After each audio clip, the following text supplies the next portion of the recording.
Selamat datang di Mata Afan. Oke, selamat siang teman-teman. Pada podcast kali ini saya menghadirkan bintang tamu dari berbagai penjuru profesi. Kita kenalan dulu kali ya dari Pak Hakim. Silakan Pak Hakim.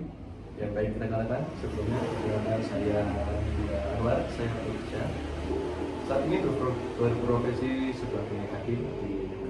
Terima kasih. Hakim MK ya. Bukan sudah dipecat ya Pak? Terus kita geser ke Pak Polisi, silahkan.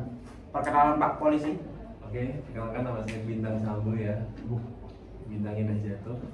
Saya sebagai Kapolda Metro di sini. Oh Pak Sambo.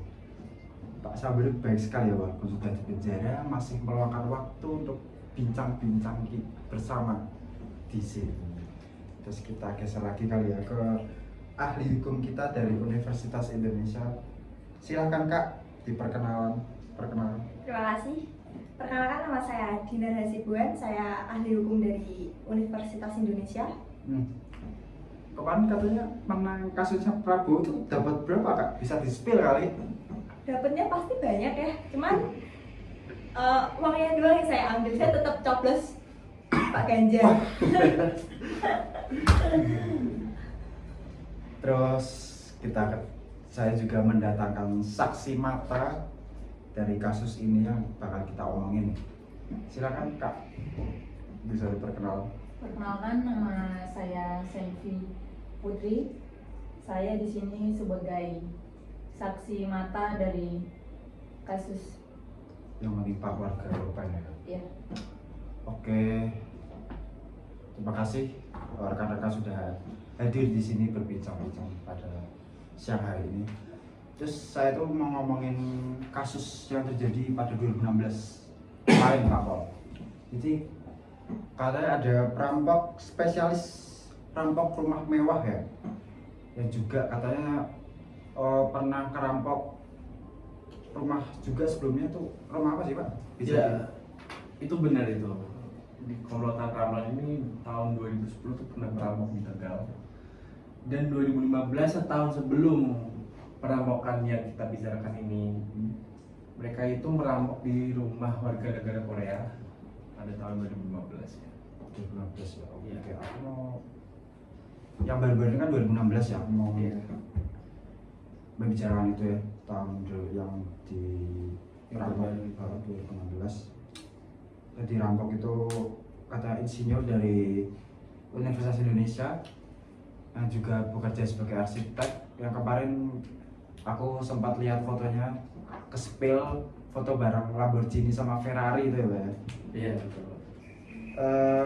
Bisa dijelasin nggak sih? Sebelumnya aku mau tanya dong sama si ahli hukum ini. Bedanya residif sama nebis in idem itu apa sih Kak? Kalau residivis sendiri itu adalah keadaan di mana terpidana itu melakukan tindak pidana yang baru, padahal sebelumnya itu sudah dipidana. Kalau ada nebis in idem itu asas yang memastikan bahwa terdakwa itu tidak akan diadili secara berulang-ulang atas perbuatan yang sama. Jadi kalau saya melihat dari kasus ini, itu saya berpendapat jelas bahwa ini adalah residivis. Oh gitu. Oh berarti si tadi siapa Ramlan ya Kak? Iya Ramlan. Itu benar residivis ya? Fix residivis Fix. ya? Oke. Terus aku mau minta kronologi lengkap nih dari Pak Polisi itu. Cerita lengkapnya itu gimana sih si Ramlan ini? Coba jelasin dong Pak Pol. Oke. Perampokan rumah emas ini dilakukan oleh 4 orang ya. Siapa aja tuh Pak? Dipimpin oleh Ramlan, terus ada Erwin sebagai eksekutor, Yuspane sebagai eksekutor, dan Sinaga sebagai sopir. Mereka ini adalah spesialis rampok rumah mewah, seperti yang dikatakan Bapak Afan tadi. Mereka itu adalah residivis kambuhan ya. Oke, kejadian awal itu pada Senin tanggal 26 Desember 2016 di Pulau Mas di Jakarta Timur. Menimpa rumah Bapak Dodi ya. Berawal dari Bapak Ramlan menggunakan mobil ke rumah Bapak Dodi. Oke. Di situ Ramlan melihat bahwasanya pagar itu tidak terkunci. tidak terkunci. Modus si Ramlan emang melihat ada kelengahan pagar tidak dikunci, mereka masuk. Mereka masuk langsung mengintimidasi seisi rumah ya korban dengan menggunakan pistol dan golok, dibantu dengan Erwin. Mereka membawa korban itu ada 10 korban ke kamar mandi dengan ukuran 1,5 kali 2 meter. Sempit banget ya, 11 orang lagi. Iya, Sekap situ kan. Iya, 10 orang. Terus datanglah Dodi si pemilik rumah. Dodi si pemilik rumah, dia datang waktu perampok itu menggasak barang-barang mewah. Jadi total ada 11 orang waktu itu. Dilanjutkan dengan Erwin. Erwin itu di sini membantu memasukkan korban ke kamar mandi dan merusak eksel pintu, membuang kunci dan menyalakan keran. Berarti nggak bisa dibuka tuh ya? Iya, jadi itu korban itu benar-benar terkunci dari dalam. Mereka tidak bisa keluar. Hari Selasa kita ada laporan dari kerabat Pak Dodi bahwa menemukan ada hal-hal aneh dan teriakan minta tolong dari rumah Pak Dodi. Kemudian kami polisi datang dan berusaha keras membuka pintu kamar mandi itu. Dengan bantuan satpam kita bisa membuka pintu dan mengevakuasi 11 korban yang ada di kamar mandi itu. Namun sayangnya 6 dari 11 korban itu sudah tak bernyawa karena kehabisan oksigen. Terus yang sisanya 5 orang. Sisanya tuh ada yang luka-luka, ada yang selamat tapi ada gangguan psikologis Mental, ya. yang mental itu. Terus proses penangkapannya gimana, Pak? Nasib 4 orang perampok itu gimana tuh? Nah, karena ada laporan itu ke tadi, kita langsung menindak. Kurang dari 24 jam setelah korban ditemukan, kita berhasil menangkap 2 dari 4 di Bekasi, di daerah Bekasi. Kita menangkap pemimpin mereka, si Ramlan. Karena mereka berusaha menyerang dan kabur, kita menembakkan peluru.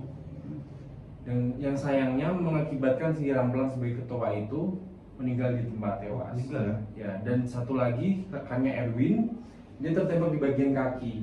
Mati gak, Pak? Enggak, dia nggak sampai mati ya. Terus ada dua pelaku lagi yang berhasil kabur. Namun pada besoknya si Naga ditangkap di Villa Mas Bekasi. Dia itu sebagai sopir yang mengantar komplotan itu ke rumah Pak Dodi. Dan kita memerlukan 6 hari untuk menangkap si Yuspane karena dia kabur ke Medan. Dia kabur ke Medan karena ingin merasa aman ya, karena dia ketakutan. Sebelum 1 minggu sesuai target kita kan seminggu itu. 6 hari kita berhasil menangkap semua pelaku ya, dan saya menyebut ini sebagai keberhasilan pihak kepolisian ya, karena ya target sudah terpenuhi.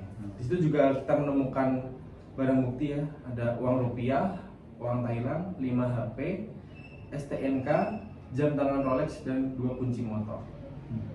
Begitu ya. Nah itu kan dari sudut pandang Pak Polisi ya. Terus aku mau lari ke sudut pandang si saksi mata. Bisa dijelasin nggak kesaksian dari Kak Selvi itu gimana sih? Ya baik, pada hari itu Selasa tanggal 27 Desember 2016 saya mendatangi rumah Dodi pada jam 9.25 atau sekitar setengah 10, dan saya melihat kondisi rumah yang cukup berantakan ya. Kemudian saya mendengar ada suara teriakan minta tolong dari dalam rumah. Kemudian saya melaporkan ke pos polisi Kayu Manis dan polisi dan satpam juga, dan akhirnya mereka datang untuk melihat rumah dari Pak Dodi. Terus dari Pak Hakim nih, aku mau nanya, putusan dari kasus ini gimana? Putusan akhirnya itu gimana? Ya baik, kami dari tim hakim lebih tepatnya dalam pengadilan pada tanggal 17 Oktober tahun 2017 kami telah memutuskan bahwa tiga terdakwa, karena yang satu seperti yang sudah dijelaskan sama Pak Polisi tewas tertembak, bahwa tiga terdakwa atas nama Ridwan Sitorus alias Yus Pane dan Erwin Situmorang, mereka berdua dihukum mati karena atas tindakannya telah terbukti melakukan pembunuhan berencana. Kemudian rekan yang satunya atas nama Alvin Bernius Sinaga, dia dijatuhi hukuman penjara seumur hidup karena telah terlibat dalam kasus ini. Begitu. Itu kalau boleh tahu alasannya kenapa Pak kok sampai dihukum mati? Baik, dari keterangan-keterangan yang sudah diberikan bahwa dua rekan dari pelaku ini yang atas nama Yus Panet dan Erwin Situmorang itu, mereka telah terbukti bahwa mereka berdua ini merupakan eksekutor. Kita bisa menyebutkan bahwa mereka itu yang terlibat melakukan tindakan itu paling besar. Misalnya mereka yang sudah merampas barang-barang si korban, kemudian mereka juga yang telah mengumpulkan dan mengunci korban di satu ruangan. Sedangkan si Alvin, kenapa kami memutuskan untuk menghukum dia penjara seumur hidup? Karena dari keterangan yang sudah diberikan bahwa dia hanya menjaga pintu depan, tidak terlibat dalam proses mengurung korban di dalam kamar mandi. Begitu. Terus hal yang memberatkan itu apa Pak? Baik, faktor-faktor yang membuat kami untuk memutuskan bahwa tiga terdakwa diputuskan demikian. Yang pertama itu karena sudah jelas dari kejamnya perbuatan yang telah mereka lakukan ya, di mana mereka melakukan tindakan memasukkan korban ke kamar mandi yang sempit dan mengunci korban itu di dalam. Kemudian faktor yang selanjutnya adalah tidak ada rasa hati nurani atau tidak manusiawi lah, bisa kita bilang, karena ya sudah korban sudah diuji di kamar mandi itu, pintu sempit. Ternyata di kamar mandi itu tidak ada ventilasi yang menyebabkan beberapa korban di antaranya meninggal dunia. Terus yang selanjutnya itu ada trauma yang cukup mendalam ya bagi korban selamat. Salah satunya adalah putri dari si Dodi yang bernama Saneta Kalila Azaria. Masih kecil ya? Masih kecil itu. Oke, terus aku mau tanya ke ahli hukum nih. Menurut Kak Dina nih, kenapa sih si Ramlan tuh kayak nggak kapok gitu? Kayak masih aja berulah gitu, kenapa sih Kak menurut Kakak tuh? Saya rasa yang ngebuat si Ramlan itu nggak jerah atau pelaku lain yang melakukan residivis ini tidak jerah itu karena hukumannya yang terlalu ringan. Jadi yang banyak terjadi di dalam putusan pengadilan adalah standar minimum yang tidak ada. Itu yang membuat putusan hakim terlalu rendah dan menjadi pemicu kenapa efek pembinaan tidak berjalan dengan baik. Buat mereka bukannya menakutkan, tapi justru malah menimbulkan keberanian-keberanian yang lebih besar lagi. Yang misalnya sebelumnya mencuri ayam malah keluar mencuri mobil. Terus yang saya ingin tekankan di sini tuh minimalnya itu tidak ada. Itu yang sering menjadi keluhan dari KUHP sekarang, karena berapapun maksimalnya, minimalnya itu tetap 1 hari buat hukuman itu. Gitu. Kok ada ya penjahat yang nggak kapok gitu, terus tega mengunci di kamar mandi yang sempit gitu ya? Ya mungkin karena ada faktor lah, beberapa faktor seperti karena faktor ekonomi gitu kan, karena lambat tahun mesti kan namanya kebutuhan ekonomi kan pasti tinggi ya. Tapi ya sebagai saran gitu kan bagi orang-orang ya bisa dibilang kepemilikan ekonominya cukup ya. Salah satunya ini, kalau ingin meninggalkan tempat tinggal itu senantiasa jangan lupa untuk mengecek kembali. Iya, setuju. Dan lebih aware dengan keamanan ya. Betul. Iya. Ya. Ini kan kejadian siang hari ya, kita nggak ada yang tahu kan penjahat atau perampok atau pencuri bakal beraksi kapan saja gitu, jadi kita lebih hati-hati. Oke? Ada yang mau disampaikan Kak Dina? Kalau dari saya tuh kesimpulan dari kasus ini tuh ternyata kita nggak boleh merampok rumah ya. Ternyata terutama kita nggak boleh ngerampok rumah yang ada mobil Ferrari-nya gitu. Warna apa tadi mobilnya? Merah jambu. Merah jambu ya. Ya. Iya, iya. Oke, terima kasih para hadirin yang sudah hadir di sini. Terima kasih juga Kak Selvi yang sudah memberikan kesaksian, Pak Hakim yang walaupun sudah dipecat masih mau datang ke sini, juga Pak Sambo. Semoga betah di penjara ya Pak ya. Enak banget kerjanya. Oh, enak ya Pak ya. Fasilitasnya lengkap ya Pak ya. Lengkap. Dan Kak Dinar yang kemarin udah menang kasus, boleh lah Kak, habis ini kita ditraktir. Oke, saya Avan Gorbuzer. Terima kasih. Terima kasih. Terima kasih.